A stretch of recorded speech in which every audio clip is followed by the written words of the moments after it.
religion, and gender chauvinism.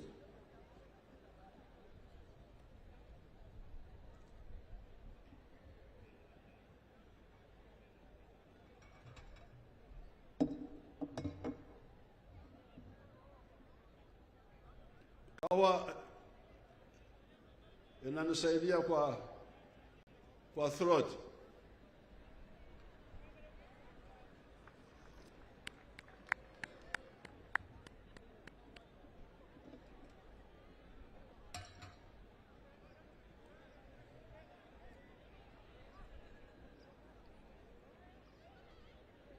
This was the ideology and the politics of highlighting the importance of identity of tribes, religion, and gender chauvinism.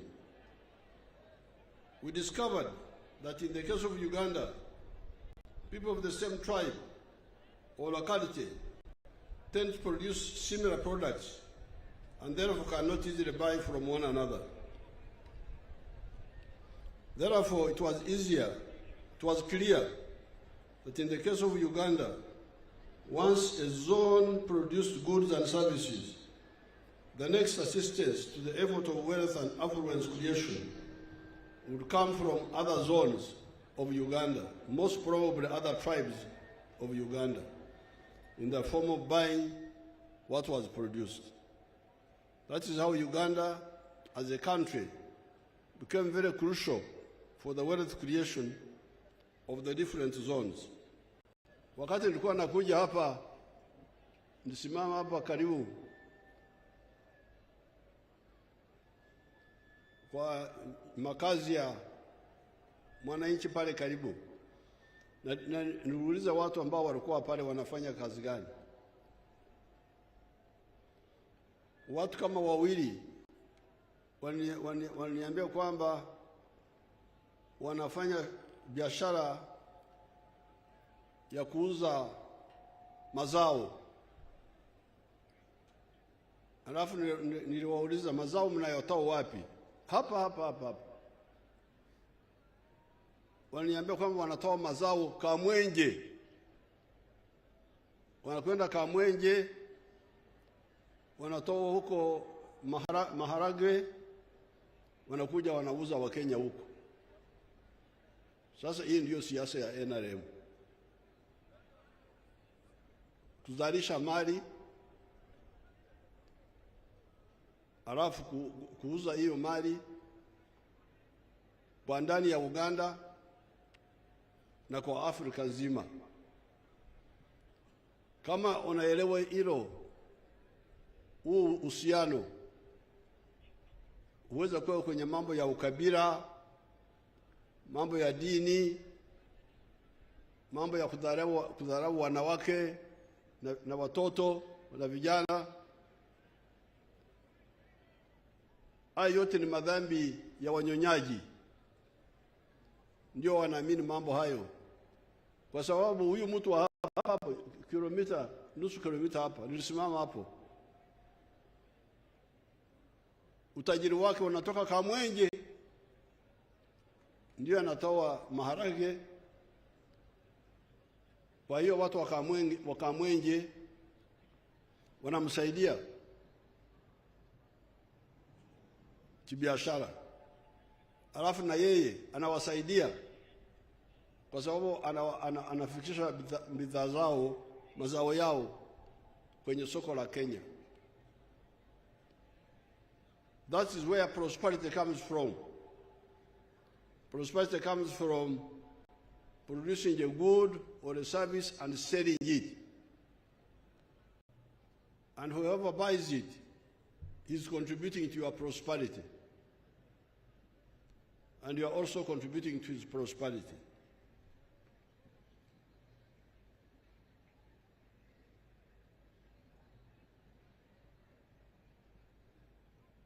We discovered that in the case of Uganda, people of the same tribe or locality tend to produce similar products and therefore cannot easily buy from one another.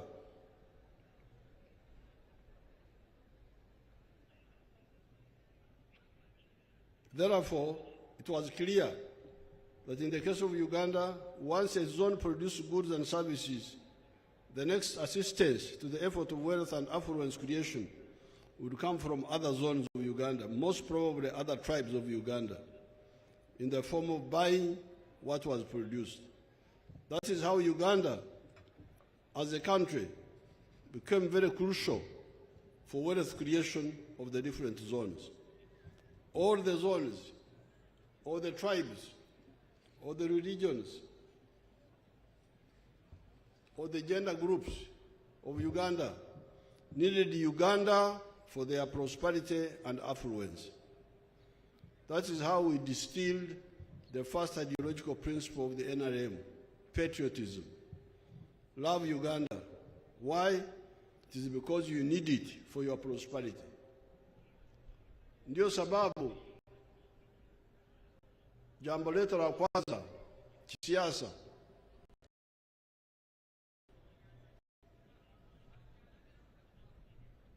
ni jambo la uzalendo. Lazima upende Uganda kuliko kuangalia makabila na madini na grupu zingine. Sababu gani? Kwa sababu utajiri wako unasaidiwa zaidi na Uganda kuliko kila kabila likijitenga peke yake. However, soon we discovered that even Uganda was not enough. We needed East Africa, and we needed Africa for a bigger market. That's our second principle of Pan-Africanism. Love Africa. Why? It is because you need it for your prosperity. Soko la ndani ya Uganda halitoshi. Soko la Kenya halitoshi wazalishaji mali wa Kenya. Tangu mwaka 64 mfuko wangu wakati bado niko mtoto wa shule ulikuwa unasaidia wa Kenya kwa kununua bidhaa kutoka Kenya. Kule kwetu mbali Mbarara walikuwa wanaleta maziwa kwenye karatasi zenye chapa ya KCC, Kenya Cooperative Creameries, or something like that. Kwa hiyo kule Mkenya alikuwa anafaidika kwa mfuko wangu. Mimi nikinunua maziwa ya kutoka Kenya, Mkenya anamsaidia, anapata pesa, na Mkenya mwingine anapata ajira, kazi. Ndio sababu unasikia kwamba msingi wa kwanza wa NRM uzalendo, penda Uganda. Sababu gani? Kwa sababu Uganda ndio itakusaidia kwenye shughuli zako za kufanya biashara. Lakini vile vile Uganda haitoshi, lazima upende Afrika. Kwa kizungu tunasema Pan-Africanism. We needed East Africa and we needed Africa for a bigger market. Hence our second principle of Pan-Africanism. Love Africa. Why? It is because you need it for your prosperity. We then realized that you cannot produce modern goods and services if you do not promote socio-economic transformation from the capitalist modes of social organizations. Hence our third ideological principle of socio-economic transformation. Waziri Mire Babaranda alikuwa anaelezea jambo la kufanya kazi za kutumikia tumbo peke yake. Kwa lugha ya Wagwere ambao wanaishi hapa karibu, wanasema okora ekida kyonka. Abagwere abasami baloma batya oholera enda yongane oholera enda yonda enda yongane oholera enda yonga yongane yona ni. yes Mfuse Musamia. Lakini ile msemo wa Wagwere ndio rais kwangu. Okore chida chonka. Tena kwenye Japadora wanasemaji, najua kwa Acholi, teach me each keken. Japadora wanasemaji,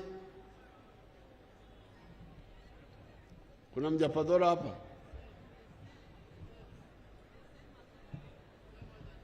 Where is my talkative girl? Opendi.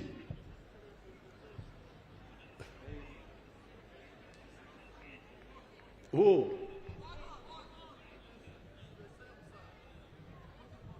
Like actually. You go and tell us on the microphone.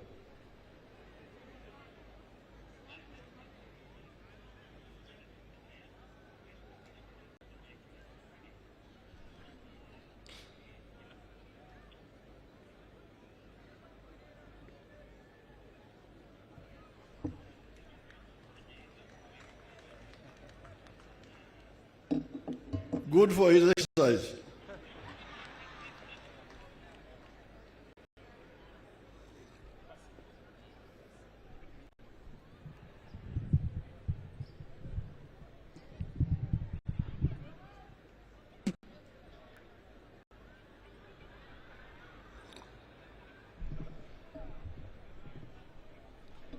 Your Excellency, it is teach ma ijokende. Very good. Even in Acholi, we understand the same. Very good. So the Acholi version is the one I have mastered. Teach me each keken. So, tukizungumzia NRM kushughulikia jambo la masoko, soko la Uganda, kutengeneza barabara, kutengeneza umeme, kuleta amani, tuweze kuwa na shwari kwa nchi yote. Bila wewe kugeusha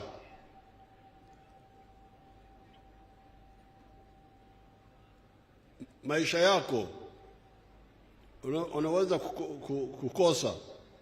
kukosa fursa hii.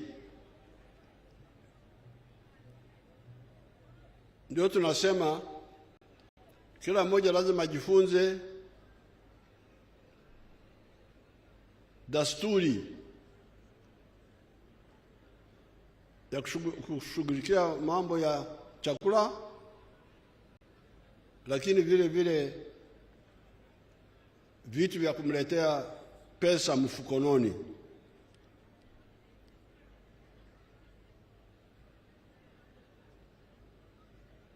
Na wamesikia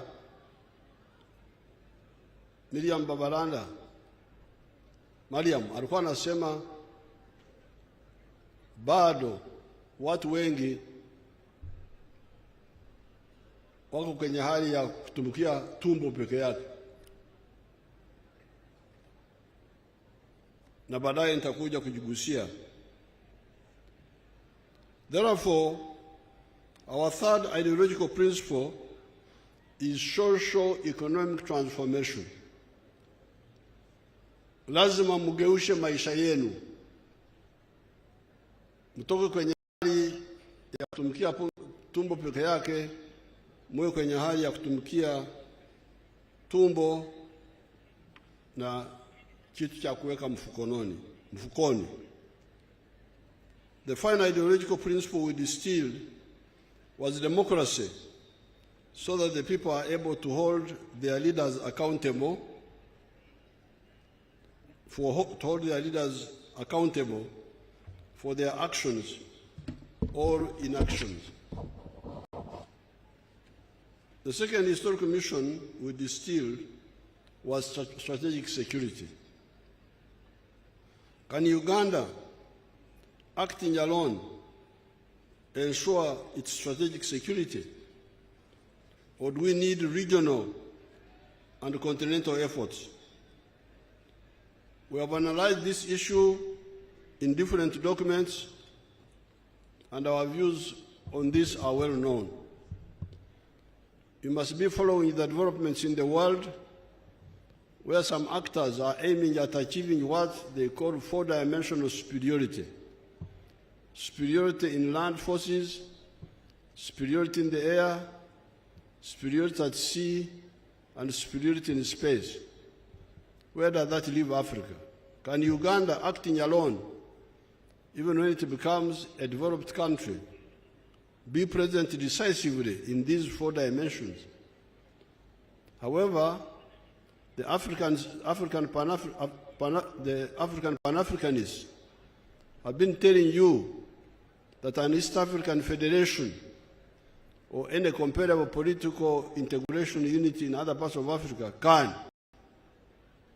These Pan-Africanists have been W.B. Du Bois, Marcus Garvey, Sylvester Williams, Kwame Nkrumah, Sekou Toure, Modibo Keita, Mwalimu Nyerere, Louis Rwagasore, Aman Abeid Karume, Kenneth Kaunda, and others. Kwenye mambo ya usalama kwa jumla, kujilinda kutokana na hatari za aina yote, sisi tulikuwa tunafundisha watu wetu kwamba Afrika inapaswa kufanya pamoja. Tukifanya hivyo ndio tutaweza kuleta amani.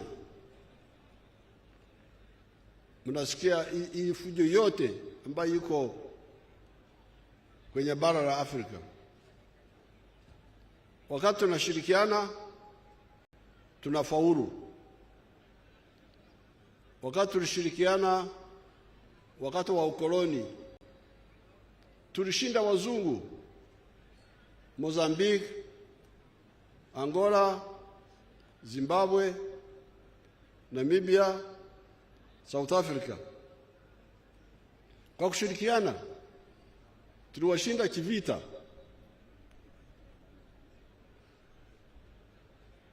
Kwa hiyo matatizo mnavyosikia Afrika ambayo bado yapo ni kwa sababu kosa moja ni kwa kutashirikiana. Ndio nimefurahi kuona rais wa Central African Republic kuja hapa kusudi tuzungumzie mambo ya kushirikiana kwenye mambo ya aina mbalimbali ikiwemo usalama. The third historical mission that we distilled was the similarity and linkages among the now 1.5 billion people of Africa. You always hear stories of the parasites, of how Africans are divided among tribes that are always fighting one another, etc., etc. The NRM, being the force of wealth creators, right from the beginning, held in contempt these positions. In reality, the now 1.5 billion people of Africa belong to four linguistic groups. The Niger-Congo, those are the Bantu and the Kwa, the Nilo-Saharan, the Afro-Asiatic, and the Khoisan. Besides, you find linkages among these groups. Like I was amazed to find that the Somali word for cow is Sa. The Bantu dialects of this area call cow dung Sa, Obusa, Amasa, you know that very well. Yet the Somali language would be a part of the Nilo-Saharan, while the Bantu dialects belong to the Niger Congo. Above all, our ancestors at the coast of East Africa developed for us the neutral, non-tribal Swahili language that can easily unite East and Central Africa, if not beyond. It is therefore feasible to use the similarities and linkages among the 1.5 billion Africans on the continent to achieve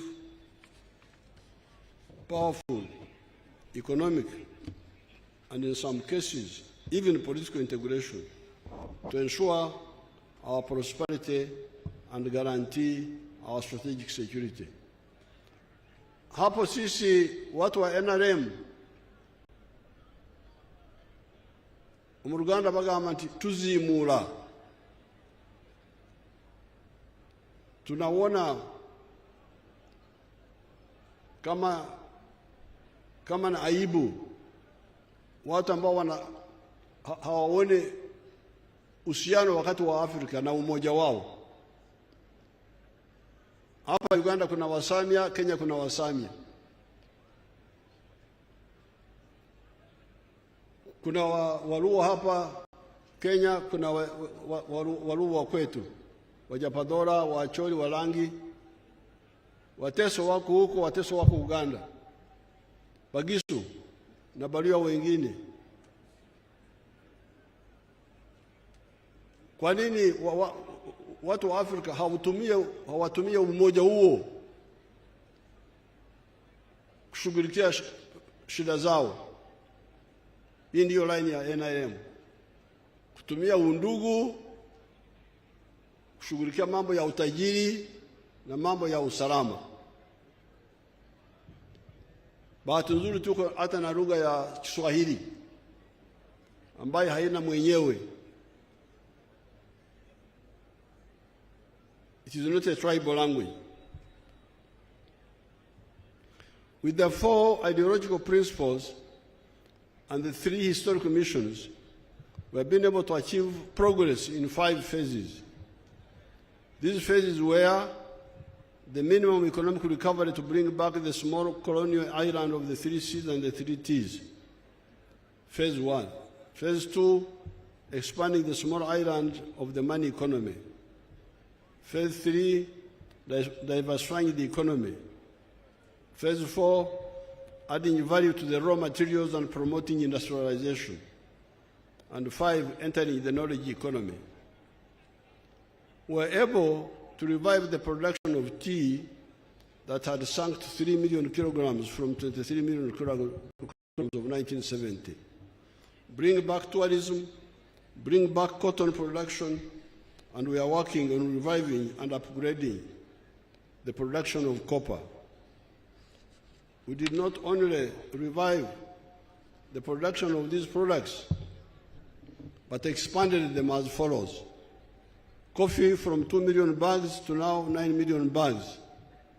Tea from 3 million bags to 60 million kilograms. 3 million kilograms to 60 million kilograms. Tourism from earning $17 million of 1970 to $1.5 billion of the pre-COVID time. We have diversified, going away from the colonial deception of having what they call cash crops and non-cash crops.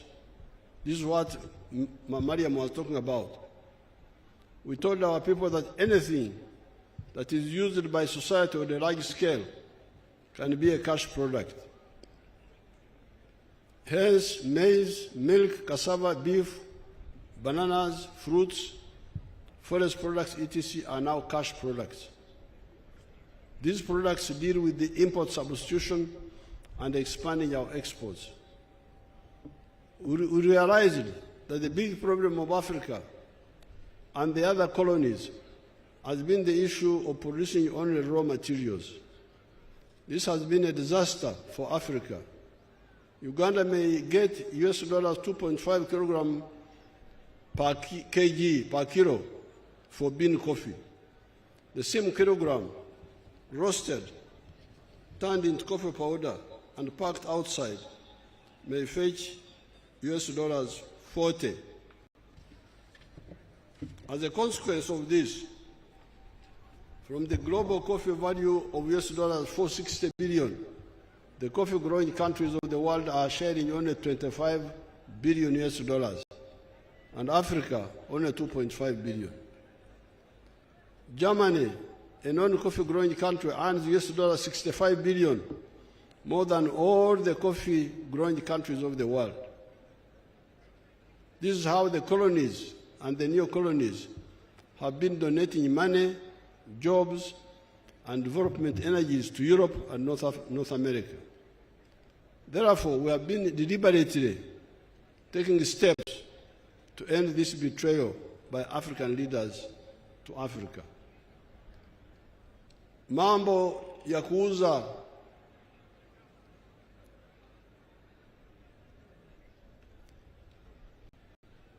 raw materials, ekigambo kye nakozesa eri mu Kampala ekifaanana nga kino kyali kya omuntu okutunda amabidde.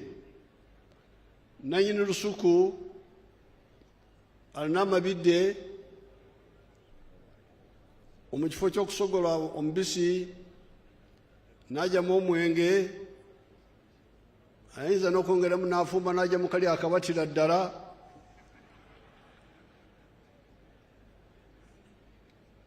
Mpulira nti mukaagala nnyo ako, nze sikakwatako, gy'emyaka 8 gye mulaba akantu ako. Naye kati oli bw'atunda amabidde, emigaso gyonna egidirira mu ssente gitwalibwa abalala. Yensonga ffe abaNRM tubagamba nti totunda amabidde, weesogolera omubisi, ogyemu omwenge, oba oli wakukola kali akatira ddala abantu bakakole, naye ogyemu kinene, ogyemu ekyomugaso kyonna.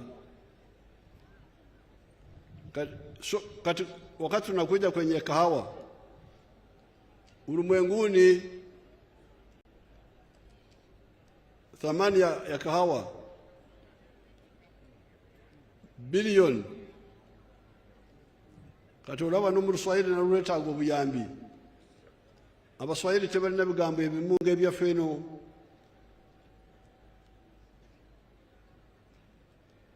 Kama sisi watu wa bara,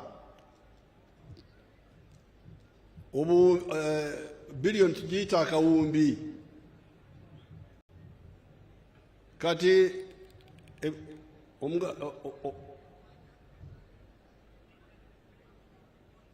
value mu Luganda bajogera batya? Value, omuwendo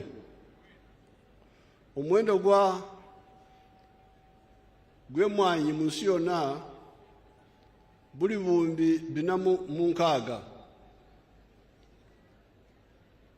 Naye ku ezo obuwumbi 406, ensi zonna ezirima emmwanyi, Brazil naffe ffenna tugabanako obuwumbi 25 bwokka. Muwulirize obutemu obuli awo. Omuwendo gw'omwanyi mu nsi yonna buwumbi 406. Naye ffe abalima emmwanyi tugabanako obuwumbi 25 bwokka. Abafirika bambi bo bagabanako obuwumbi 2.5. Ate ku ezo obukadde 9 bujja wano mu Uganda, kubanga Uganda tuli mu emmwanyi nyingi. Kati niwasanga ensi nga Germany etalima mmwanyi, bo bafuna obuwumbi 65 okuva mu mmwanyi.